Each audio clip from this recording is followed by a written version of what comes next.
移離香港以外嘅媒體專業人士組成。目前有5個董事，現場呢有韋安時先生、顏寶剛先生同埋本人。由於練乙錚先生以及吳女林先生係有要務在身，未能夠親身出席。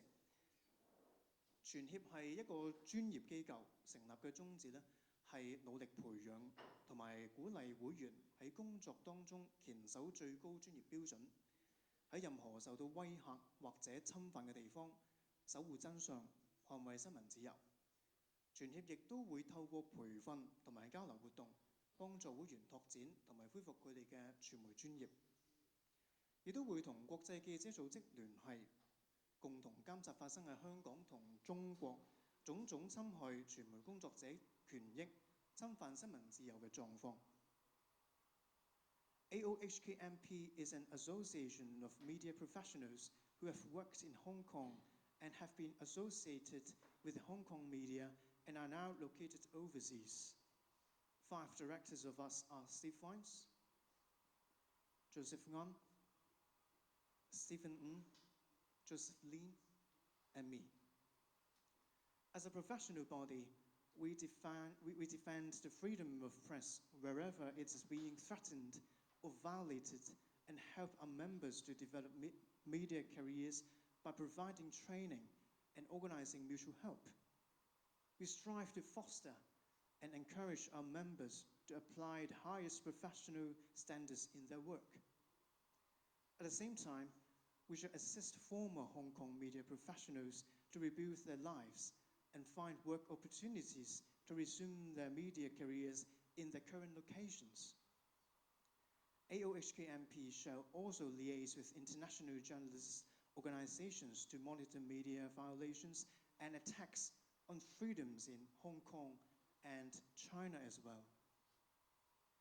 May I invite Steve Vines, Director of AOHKMP, to give the opening speech in English, and Joseph Ngan, Director of AOHKMP in Cantonese. First, please, Mr. Vines. Thank you, Chris. And can I just echo what Chris says? We're really pleased to have the NUJ here, the IFJ here, and the RSF. And we look forward to working with them in the future very closely. It's easy to work with organizations like this because we share a common aim of promoting the freedom of the press, defending journalists, and of course, of highlighting abuses of freedom of expression. We are here, I think, in a kind of bittersweet mood. In other words, nobody wanted to form an association of overseas Hong Kong media professionals. We formed it because the situation in Hong Kong is so extremely bad that so many people who are in the trade no longer are able to practice in Hong Kong, have been arrested, thrown out of their jobs, or if they're in jobs, are living on an absolute tightrope. So we got to a stage where we moved from being one of the freest media in the world, according to the rankings from RSF, which are published every year, to being one of the worst. There's practically nowhere else in the world, there is nowhere else in the world where this decline in media freedom has been so extreme. And I'm sure Azzurra will talk about that.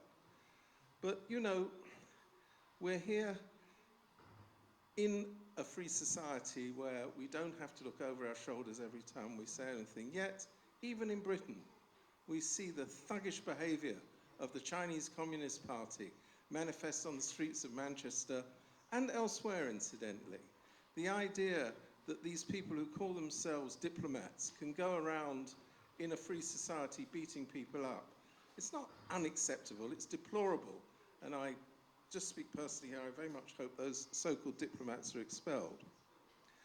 But joining us today are other people from the Hong Kong media in Taiwan, in the US, in Canada, Australia, France, Holland, and a number of other places.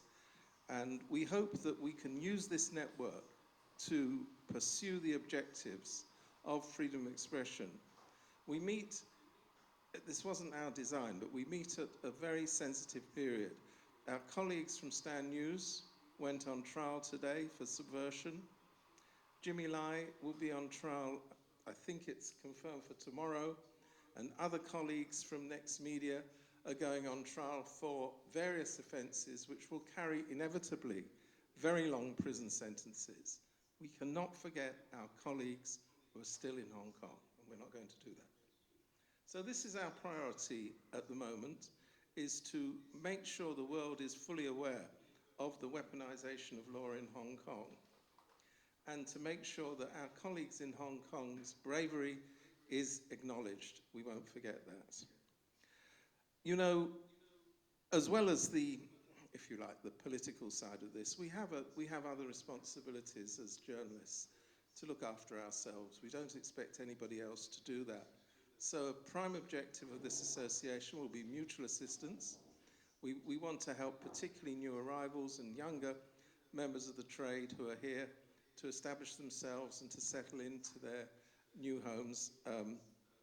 Inevitably, there's more people in Britain than in any other country because of the B&O scheme. But, you know, we're very much aware that there is big communities of Hong Kong journalists now in Taiwan, in Canada, United States, and America, and Canada. So I hope we can do something in that respect. But I think, you know, the thing that will always lie behind our activities is Hong Kong Jintam. You know, we will pursue the Hong Kong spirit. We will not give up. Thank you very much. Thank you, Mr. Vines. And now we have Joseph Ngan, please. 大家好，我係顏寶剛啦，咁就係呢個海外香港傳媒人員專業協會嘅其中一個董事啦，咁就歡迎大家今日嚟到呢個會場啦，咁希望我哋大家即係可以共同係捍衛香港嘅新聞自由。咁今日係10月31號啦，咁除咗萬聖節，大家都有留意喺香港，其實今日就正係立場新聞兩位前總編輯同埋間公司本身咧係面對住呢個煽動罪嘅一個開審啦。咁其中一位總編輯鍾沛權都係我自己過去認識嘅，我哋喺20幾年前已經開始出去跑新聞，就成日都會見到。咁我喺2021年離開咗有線新聞之後，亦都幫過立場新聞做一啲專題嘅採訪啊嗰啲。咁見到佢兩位今日咁樣面對住一個咁樣嘅審訊咧，係的確好令人痛心，亦都好令人即係覺得難受。咁嚟緊我哋見到其實喺香港嘅好多傳媒機構，除咗立場，跟住嚟緊我哋會有一傳媒嘅審訊啦。咁除咗係老闆黎智英之外，咁好多係新聞工作者，包括編輯啦、總編啦、採註啦，都會面對唔同嘅審訊。咁嗰個壓力係相當之大，亦都係令人覺得香港嘅新聞資訊自由係受到好大嘅限制。咁呢個其實都正突顯咗我哋需要喺英國成立傳協，我哋簡稱傳協呢個機構。咁我哋希望即係離開咗香港嘅傳媒人，唔單單係記者啦、編輯啦，甚至係唔同崗位嘅新聞工作者，以及係其他嘅傳媒嘅同業啦，大家都可以即係團結一齊。咁我哋繼續關注住香港發生嘅傳媒唔同嘅壓迫嘅情況，希望我哋繼續堅守住資訊自由、新聞自由嘅重點。咁我自己過去都係處理財經新聞為主嘅。咁其實我成日都強調就係一個國際金融中心啦，我哋好需要嘅其實係一個資訊同埋言論自由嘅重要性。當你諗下一個分析員，譬如喺20大期間，佢都唔可以寫任何關於經濟分析嘅文章，佢哋唔能夠發表一啲對經濟獨立嘅睇法。其實呢個金融中心已經係受到損害。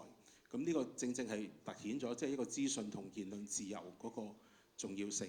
咁我哋離開咗香港呢個地方，咁暫時係安全嘅。咁但係我哋都要關心就係仍然留喺香港嘅好多新聞同業，佢哋其實好努力，亦都喺紅線處處之下，我覺得佢哋仍然好努力為香港嘅新聞資訊自由咧係努力工作。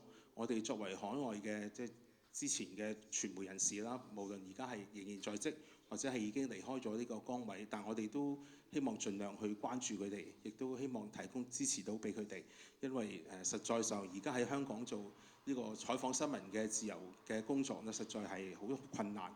大家見到好多傳媒機構有自我審查，就算係編輯本身，亦都要成日擔心到底我呢條新聞會唔會係觸犯咗一啲唔同嘅條例啊，影響到自己甚至係公司嗰個第日嗰個地位啊咁樣。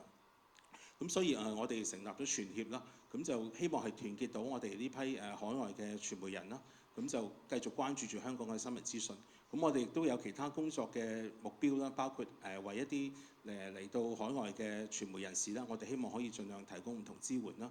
咁我亦都好高興，我哋可以同其他3個主要嘅新聞工作者嘅組織，包括 NEJ 啦、IFJ 啦，同埋冇國界記者咧，我哋取得一個即係合作嘅關係。咁我哋而家淨係招收緊會員，我都知道好多朋友都問過我，好擔心就係我加入咗呢個會之後，會唔會我哋嘅資訊會被某啲政權或者係一啲好強力嘅機構知道咗我哋嘅名單咧？咁呢個私隱問題我哋係關注嘅。咁我哋都其實已經聯絡咗一個喺全世界各地都保障緊呢啲新聞機構嘅一個 NGO 啦。咁佢哋都係為我哋幫我哋做呢個私隱嘅保障。咁但係因為佢哋本身唔想係太公開自己嘅身份啦，咁所以我就唔能夠交代佢哋嗰個背景。咁但係請放心，佢哋係為好多新聞機構、新聞工作組織咧係做一個私隱嘅保障。咁呢方面我哋都有信心咧，可以保障到大家嘅私隱。咁我呢度講到咁多先啦。多謝顏寶剛先生。跟住落嚟咧，我哋會有請全國新聞記者公會英國主席 Pierre Vicary、無國界記者代表 Azzurra 同埋國際記者聯會代表 Boumel 致辭嘅。May I now invite Pierre Vicary, President of the National Union of Journalists, Azzurra UK Campaigns Officer of Reporter Without Borders, and Boumel, representative of the International Federation of Journalists, to give keynote speeches. May I first invite Mr. Vicary? Thank you. Hi, welcome to the headquarters of the National Union of Journalists. You're all very welcome. We represent thousands of journalists, both in the UK and in Ireland. When Ireland separated many years ago, they wanted to stay with us, so we are in fact the union of Great Britain and Ireland. It's just a historical thing, and we're very proud of that. We have lots and lots of journalists throughout the industry. I work at the BBC World Service. I'm an editor in the World Service English department. We do basic news. And you might be interested to know, some of you may already know, that we have a Chinese service at the BBC World Service, and we have at least 30 or 40 Chinese members. Over the last few years, what has been happening, the idea may be okay, but it depends on the politics. The BBC bosses had an idea that they wanted the BBC to get closer to its audiences. That was the argument. So they would move people from England to the countries where the languages were spoken.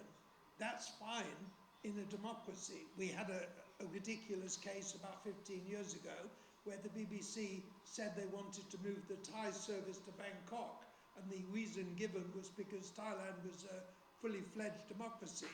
2 weeks after they announced the move, there was a coup. And a bit similar has happened with Hong Kong. They wanted to move, and they did move, 10 or 15 journalists to Hong Kong, set up a big operation there, and lo and behold, you all know what the consequences have been. So while it's, as your colleague said, it's not ideal that you're here, many of you may wish to be in Hong Kong. I would like to invite all of you on English contracts to consider joining this union, because you can. If you're on a local contract, i.e. a non-English contract, then this is the man to talk to, through the IFJ. We can help, but we can't do it directly because we're only allowed in law to help people with English contracts. But through the IFJ, we can still help you. And many of the things that you want to do anyway, we are doing. We fight for freedom. We have a code of conduct. We discipline people who do unacceptable things in journalism. So I think your values, the ones that I've heard being described this today, are the same values we have had since we were founded. So I think we could work very well together should any or all of you decide that that's a good thing to do. And I think that's really all I want to say now. If there are questions, maybe not now because the meeting has got its own rhythm, but I'd be more than happy to answer any questions any of you have. Ask for my details and I will answer them. Yeah, thank you, Mr. Vicary. And now we have Mr. Boumel, please. Thank you very much. Good afternoon, and thank you for inviting me. Let me first pass on the greeting of the International Federation of Journalists, which has some 160 unions worldwide, including your association in Hong Kong. So it's quite possible that those people who are member of the association will be member of the IFJ. I am Jim Boumel. I'm the former president and currently still member of the board, the leadership of the IFJ. And the association has been our member for several decades, and we have been responsible for the welfare of its members many years before the handover in 1997 and since. Now, we have indeed followed how the fate of journalists evolved over the years from that day when Chinese President Yang Zemin promised at the ceremony, and I quote him, 50 years of liberties not available on the mainland, including press freedom. And last July, 25 years on since the handover, Xi Jinping, Chinese current president, traveled to Hong Kong to mark the anniversary. And the media coverage itself and the broader anniversary celebrations were tightly restricted. Many outlets, including South China Morning Post, Reuters, CNN, were denied accreditation on a very vague security ground. And one of the ceremonies, as I'm sure you know, that took place was the inauguration of John Lee as a chief executive. Somebody knows for his prior role as security official, where he oversaw the arrest of thousands of pro-democracy protesters and the setting up of the draconian national security law. So over these years, we saw how promises made 25 years ago were broken, and press freedom in Hong Kong was the home of vibrant, independent journalism, as our colleague Stephen said, had declined to become a mere shadow of what it used to be. We've seen how local journalists have been charged under his new law, and even much older one, such as the British-era sedition statute, which was used by authorities to shutter Appleday, raid his newsroom, and arrest his editorial staff. And Jimmy Lai, his founder, was given a 13-month sentence, and as we've heard, he will be coming in front of the court again.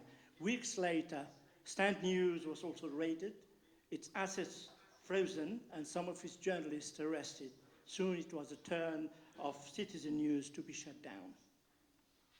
Now, amid further arrest, and let's not forget Alan Au of Stand News, who was also arrested last April, and closures, we have no doubt that there has been a sea change in the media landscape in Hong Kong. The new landscape is a regime of fear, where we now see journalists even leaving their homes and fleeing abroad. And when Appleday closed, we heard that it shelved past commentaries and asked most of its directors to resign. Our office in Sydney tells us all the time about the increasing number of writers for its China Press Freedom Report asking to hide or withdraw their bylines to avoid unwanted attention. And we know that many journalists now post their news independently in social media, using very complex strategies to stay afloat and see their reporting through.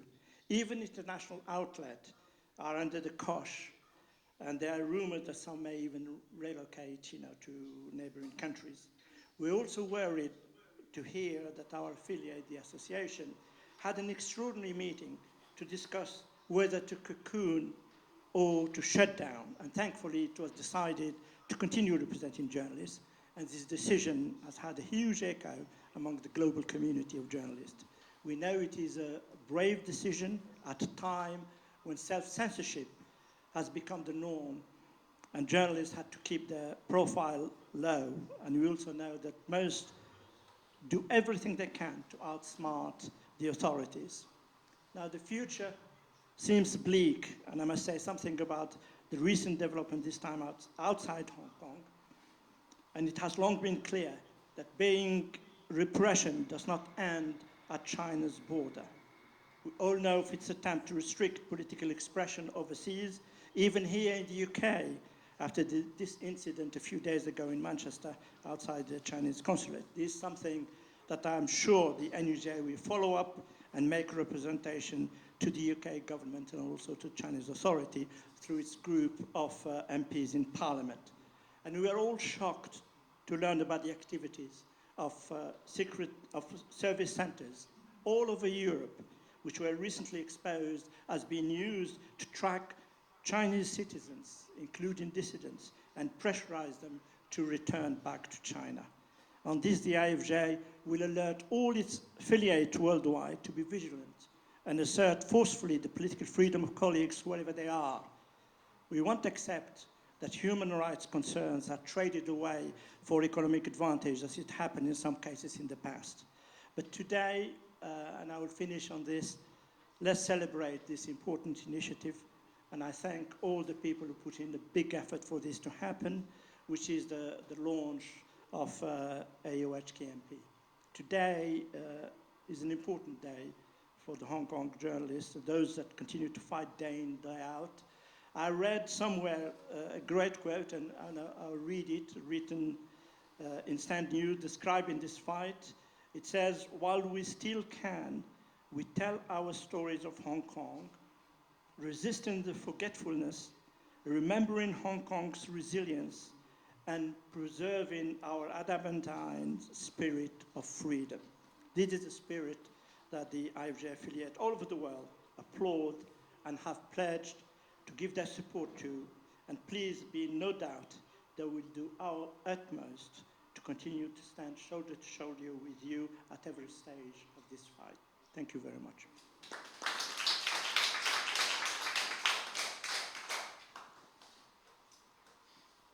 Thank you very much. And the following is Ms. Morse, please. Thanks.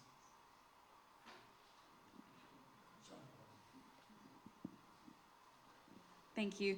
It's a pleasure to be here today on behalf of Reporters Without Borders, known internationally as Reporters Sans Frontières, for the launch of the Overseas Hong Kong Journalist Media Association here in London. I don't need to tell many of you here today about the press freedom situation in Hong Kong, because many of you have lived it. You've worked for the associations and the news organizations that have shut down, and you have experienced the ramifications more than I will have ever. But if you'll allow me, I'd like to talk a little bit about why the work you're doing to support press freedom is so important. This year, Hong Kong experienced one of the biggest declines globally in RSF's 2022 World Press Freedom Index, falling from the ranking of 80th to 148 out of 180 countries. But over the 20 years that RSF has been recording the global state of press freedom, Hong Kong's journey is one of particular interest. Beginning its rankings at 18th, the fall to 148th is one of significant interest and shows how much has changed in just 20 years. Once a beacon of hope, the situation is now particularly dire. Of all of the concerns regarding press freedom, there is one case that we hold of particular importance, which many of my colleagues on this panel have already raised today, and that is the case of Jimmy Lai. Jimmy Lai has spent the past 25 years working to uphold the values of freedom of speech and press through founding his independent media outlet, Apple Daily. Just last week, Lai was found guilty of fraud charges.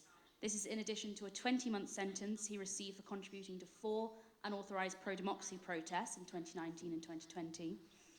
But also, Lai also faces charges under the national security law, which will be tried in December.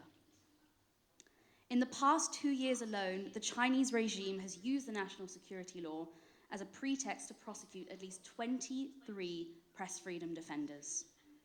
As we speak, there are a total of 13 journalists and press freedom defenders jailed in Hong Kong, including 6 Apple Daily senior staff, 2 media founders, 2 Stand News former editor-in-chiefs, 2 press freedom defenders, and radio host gigs. The other remain under conditions of bail or are appealing their cases. Alongside Apple Daily, the Hong Kong government has also forced the shutdown of Stand News, which a few other colleagues have mentioned here today, while the climate of fear confronting Hong Kong journalists led to at least 5 other smaller media outlets seizing their operations, including Citizen News, DB Channel, Mad Dog Daily, Local Press, and FactWire. This has all severely shrunken the climate for media pluralism in Hong Kong and contributed to the broad deterioration of press freedom. The closure of media outlets, the imprisonment of journalists, it shows just how far the Hong Kong government will go to silence critical voices. But as I said, these are details that many of you here today already know. You may have reported on these stories or even worked for these outlets. So as you gather here today for your official launch event, I was torn as what my message to you should be. You know about the deterioration of press freedom in Hong Kong, so what should we say? Instead, I wanted to come with a really simple message, and it's simply just to say thank you. Thank you for reporting on these stories, for informing the world of what's happening here in Hong Kong, for amplifying the stories of those who are fighting for change. Your voice, your words, they're needed now more than ever. I hope that your association will continue to fight for change in Hong Kong, continue to fight for media freedom, media pluralism, and the amplification of voices. And I hope more than anything that one day Hong Kong will return to a higher place on our World Press Freedom Ranking. We're with you in this fight, and I'm very pleased to be here today. Thank you.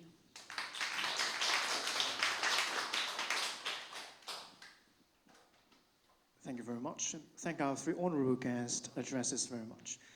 我哋接住就係提問環節啦。咁現場咧同埋網上參與嘅人士咧都歡迎提問嘅。咁我哋就會先解答現場嘅提問先，咁之後咧就再回應網上嘅提問。咁網上參加者咧，如果有問題可以直接提出嘅，咁或者係預先喺個 chat box 嗰度咧就係打出啲問題，咁我哋就會再代為發問㗎啦。咁稍後咧董事 Steve Fines 咧係會解答英文提問，同埋顏寶剛先生咧就會回應中文嘅提問嘅。Now we have having Q&A section. We welcome both participants at floor and online to question, and we will take the on-site questions first. For the journalists at remote attendance, please raise your questions directly, or you may enter your questions in the chat box, then we will read it out. Mr. Fines will take English questions, and Mr. Ngan or I will take the Cantonese. 如果現場有提問，可以請發問。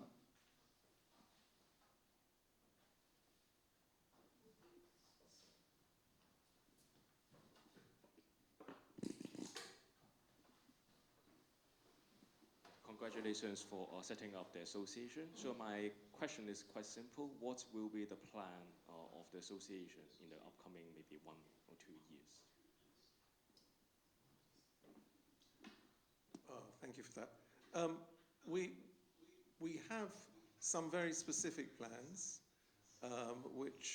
one of which we will be doing in cooperation with the IFJ, who have granted us some funds to produce a report on how many Hong Kong journalists there are around the world and what they're doing.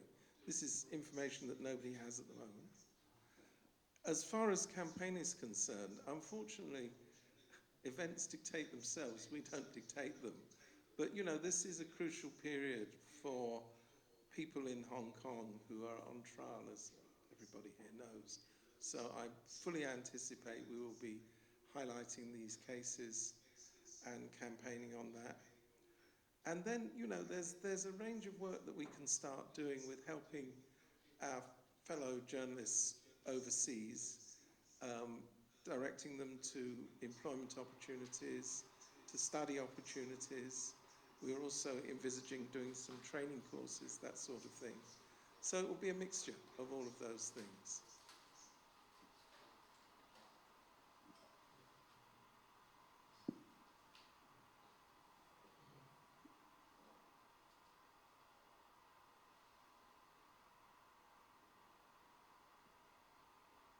係請問現場冇其他問題？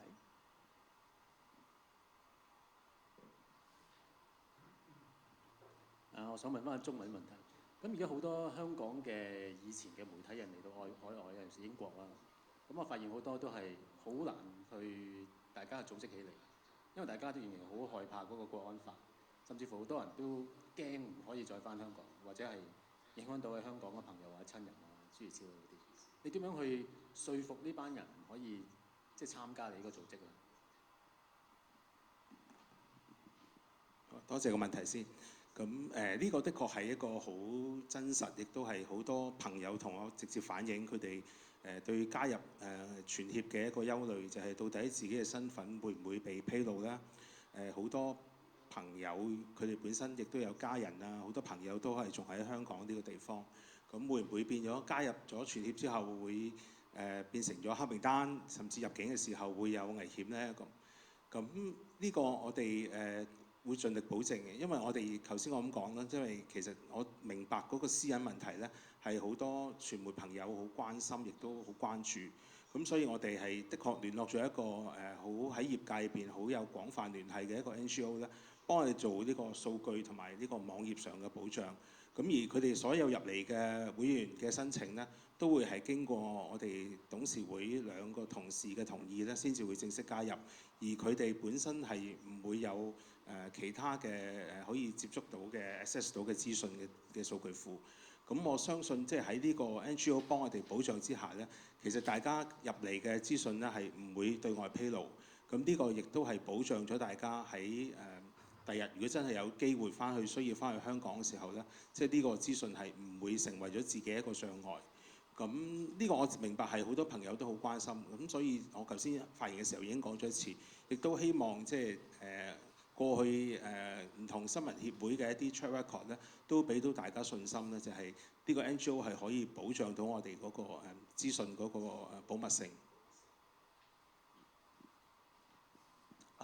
我都補充一點就係sorry，其實就係因為我哋都知道離開咗香港，然之後想做呢個新聞工作嘅人咧，其實可能會有啲窒礙啦。可能頭先發問嘅時候提到就係可能驚嗰個國安法嘅問題等等，或者基於香港嘅屋企人等等。咁但係我哋見到就係喺如果出咗去都唔能夠繼續做我哋嘅傳媒工作嘅話，係一個非常之可惜嘅一個舉動嚟。咁所以傳媒協會裏邊就係有一個幫助啦，就係喺無論喺心靈上面啦，或者就係喺尋找工作機會上面咧，都係能夠即係希望可以幫助大家，亦都趁住呢一個可以重新 gather 嘅一個機會，去幫助離開香港嘅傳媒工作者。Yes, at the back, Mr. Francis. Thank you. Can I first of all congratulate you on this initiative?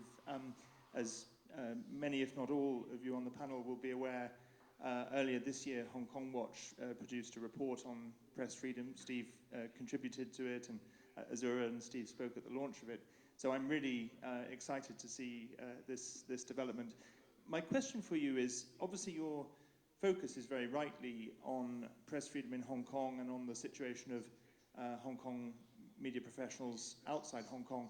But I just wonder, press freedom around the world and journalists around the world seem to be at unprecedented danger today. And I just wonder if you have any plans to collaborate with exiled media professionals from other places of repression, conflict, persecution, and if so, what they are. Thank you, Ben.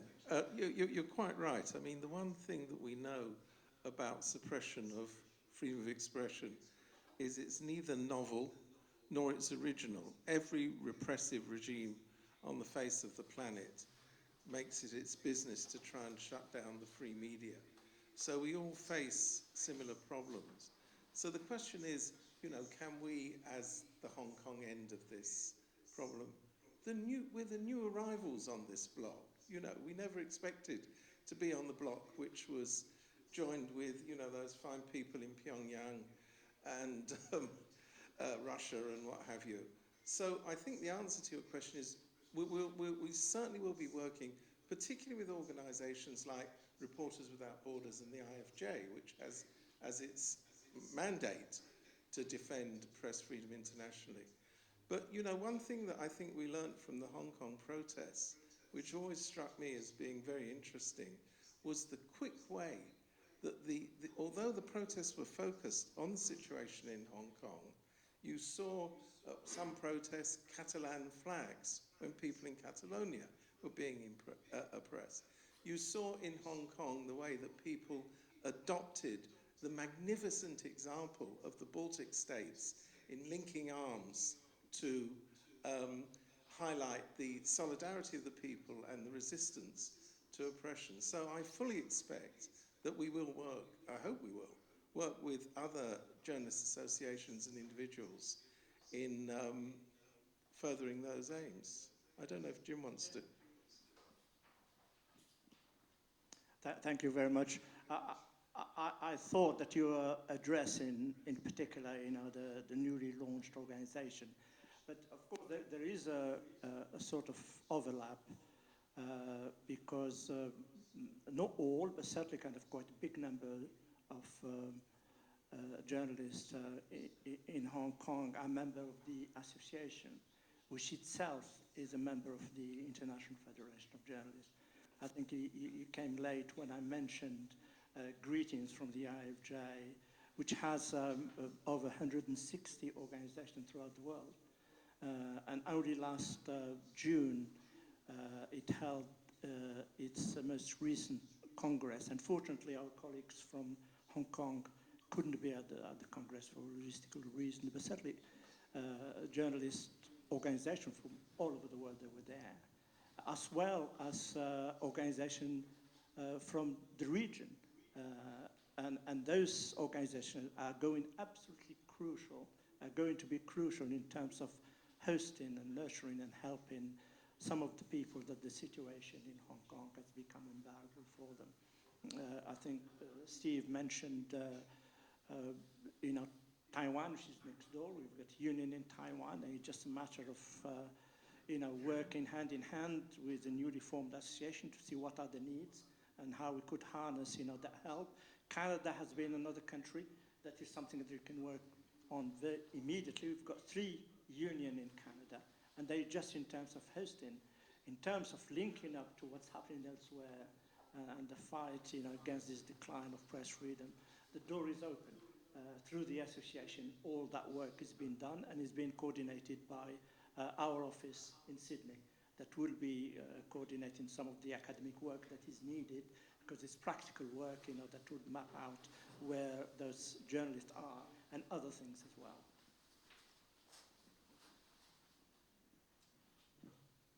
Any questions on site? Yes. 係唔該，我想請教一下咧，有冇估計過有幾多香港人喺海外做緊傳媒或者記者咧？咁呢個第一個問題啦。第二個問題就係、即係其實呢個協會個定位係俾啲依家做緊記者嘅海外香港人啦，定係包埋啲前記者，即係一啲香港嘅前傳媒人加入嘅咧？唔該。好啊，我回答呢個問題啊。其實我哋協會本身咧就係歡迎現在喺行業嘅傳媒工作者啦，亦都歡迎曾經喺行業嘅傳媒工作者咧加入我哋。咁最重要嘅一個信念就係我哋要捍衛新聞自由，我哋希望可以關注喺香港受壓迫嘅新聞同業，同埋係支持而家喺香港做緊傳媒工作嘅人。咁所以我哋嘅會員咧係可以包括係現有啦，或者係曾經咧喺傳媒入邊工作過嘅朋友啦。咁就算係一啲唔係傳媒工作嘅朋友，或者係仍然喺香港或者喺海外係支持呢個新聞自由嘅呢個信念咧，其實我哋都歡迎。我哋一個係新聞之友傳協之友嘅一個會員制，咁佢哋咧亦都會定期係接收到我哋嘅一啲信息啦，同埋我哋嘅舉辦活動咧都會邀請佢哋參與嘅。咁所以即係呢個係總之我哋嗰個信念就係即係支持新聞自由嘅朋友咧，我哋都希望佢哋可以加入。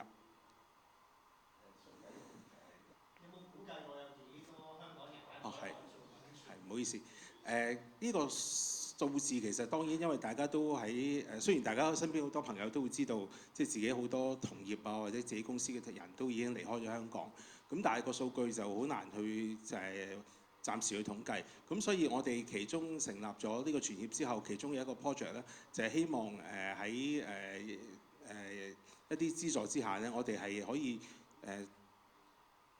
做一個統計咧，就係喺全世界，包括喺英國啦、加拿大啦、澳洲啦，甚至係其他地方、美國啦，咁到底有幾多傳媒工作者咧係離開咗？咁我哋都希望有一個大約嘅統計咧，係知道呢個數字有幾多。雖然大家身邊都好多朋友都會知道自己身邊好多朋友係傳媒嘅人都已經離開咗香港，咁我哋希望透過呢個 project 咧係可以做到一個統計，亦都方便到我哋係接觸更多嘅即係支持新聞自由嘅朋友。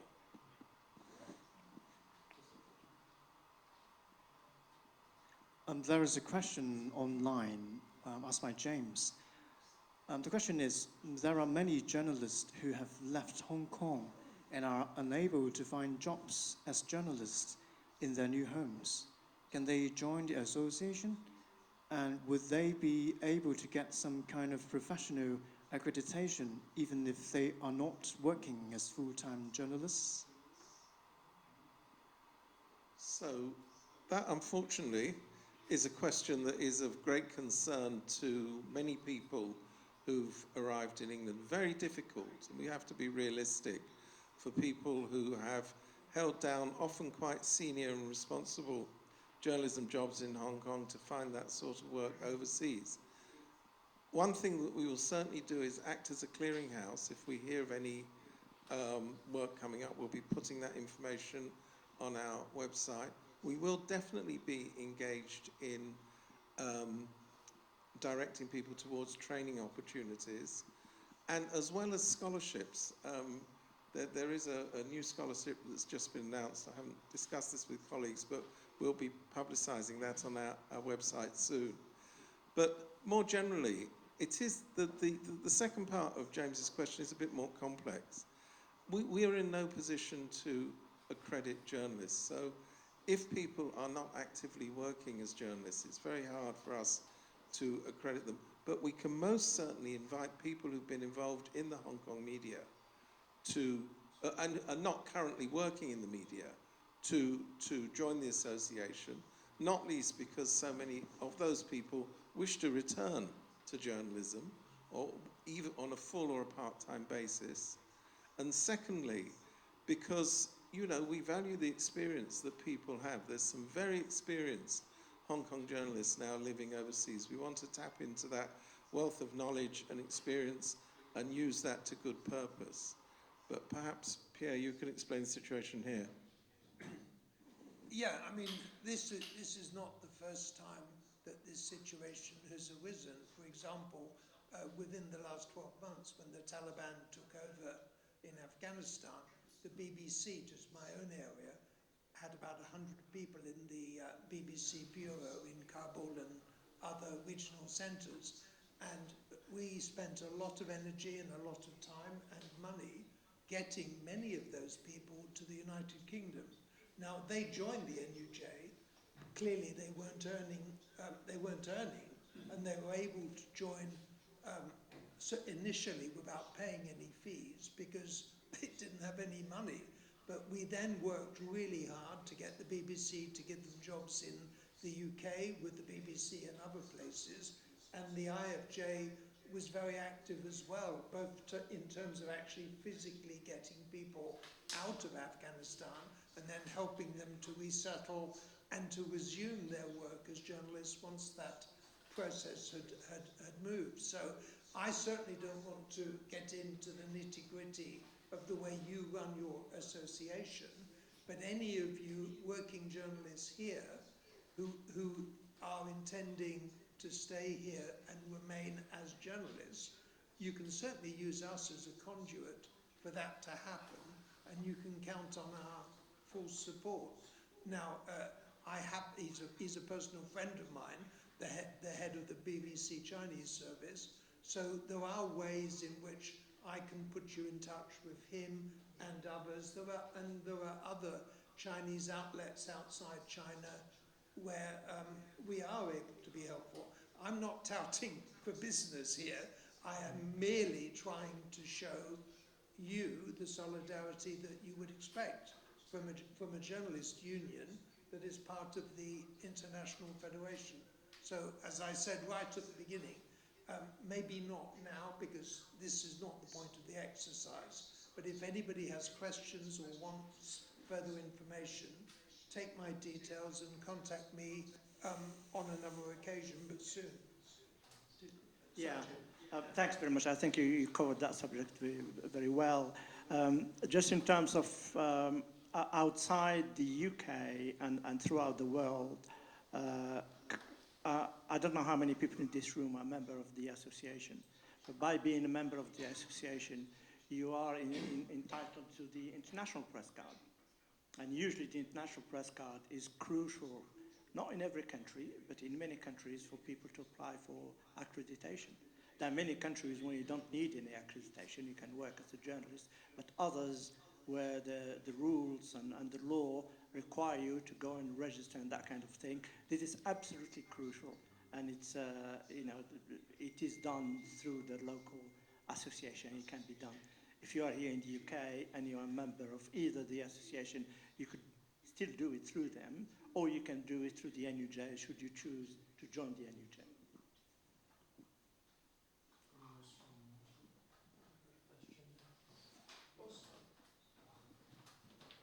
It was more of a comment really than a question, just to follow up on that. And those of us who write a lot about China and about Hong Kong, but for one reason or another have not been able to go there for a while.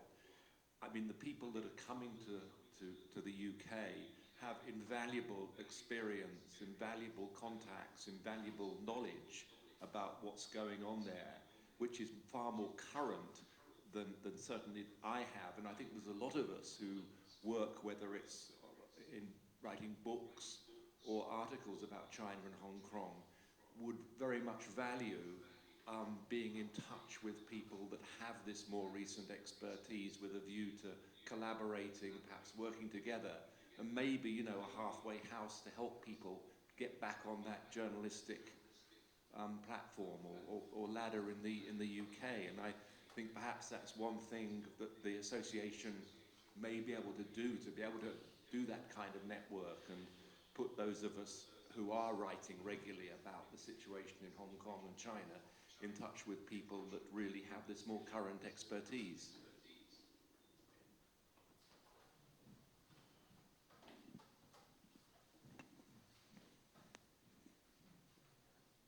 請問現場有冇問題？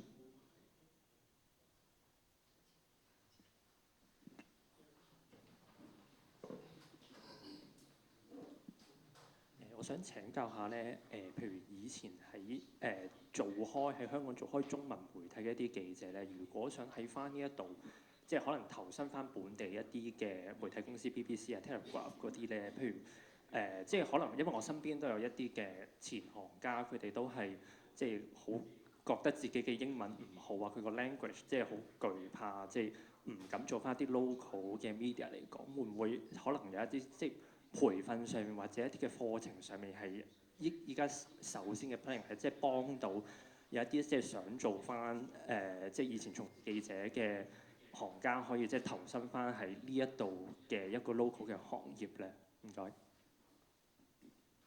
Yeah, the question is will our association provide any course or language program can help those to Hong Kong reporters or journalists to better equip themselves and let them to rebuild their journalist business in UK.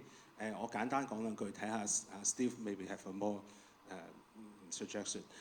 我哋協會係的確係希望可以同到特別係幾個組織大家有一個聯繫咧，係希望可以做到一啲培訓上嘅一啲訓練咧，係俾我哋嘅會員。特別係頭先你提到，因為其實香港記者喺香港嘅受訓咧，其實我哋係好多關於嗰個採訪手法啊，或者係一啲唔同嘅本地嘅渠道啊、內地嘅渠道，我哋都好熟悉嘅。咁但係喺個言語上、個文字上，的確我哋係需要一啲更加好嘅培培訓啦，係更加好 equip 我哋自己啦。咁呢個我哋會繼續去explore， 亦都希望可以俾到會員咧係做呢方面嘅培訓嘅。Maybe Steve, any? I mean, this is a very good point, and I think it's something, I have to say to you, we don't have an answer at the moment, that's the honest answer. But I think we should be doing exactly that, yes. As you've said, as Joseph says, yeah. The NUJ has a lot of, the NUJ, for example, has a lot of technical training courses in specific things, how to do podcasts, how to do whatever. We also have a lot of union training courses which can tangentially also be useful for individuals. So there are lots of different ways in which you can get that specialized journalistic skill that you may not have used initially in Hong Kong, because you were, say, working for a newspaper, and the opportunities maybe here might be more in broadcasting or in podcasts. So those steps, there are ways to help you make that transition. 同埋即係，但可能我哋都知道英國嘅嗰個政治體系都好唔同啦，即係香港即係行政部同埋呢個行政部門同埋立法會咁樣。咁但係英國其實成個選舉制度以及就係個 parliamentary process 都完全不同。咁呢個我相信香港記者其實嚟到英國或者其實佢自己嘅新嘅 location 都需要去了解當地嘅嗰個體系。咁所以呢一個我哋係需要了解，亦都透過培訓係會有呢個了解喺裏邊嘅。咁似乎現場如果冇提問或者online 都冇提問過，我哋就 move 去另有個新嘅提問。